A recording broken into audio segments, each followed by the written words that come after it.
Kementerian Agama Kabupaten Aceh Utara menyebutkan seorang jamaah haji yang tergabung dalam kelompok terbang 8 asal daerah tersebut meninggal dunia pada Senin kemarin. Hingga saat ini total jamaah haji asal Aceh Utara yang meninggal dunia berjumlah 2 orang.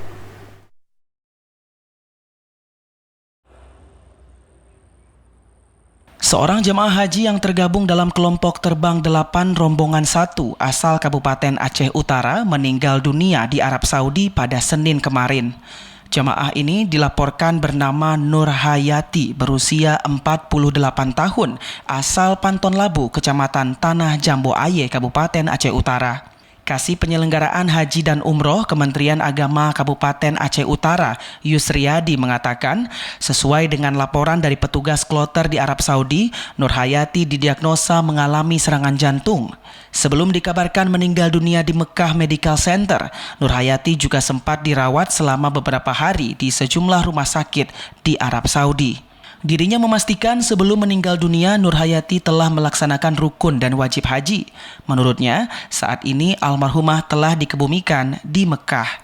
Sesuai laporan dari petugas kloter di Arab Saudi dan juga PPIH Arab Saudi bahwa salah satu jamaah Aceh Utara kemarin itu tanggal 3 Juli itu meninggal dunia atas nama Nur Hayati Amin Hanafi, jamaah kloter 8 Aceh Utara yang tergabung dalam kloter 8 rombongan 1.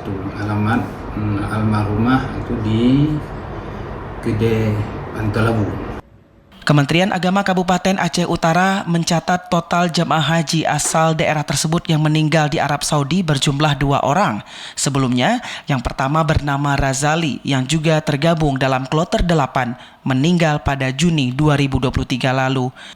Dari Aceh Utara, Fajar Sidik, TVRI Aceh melaporkan.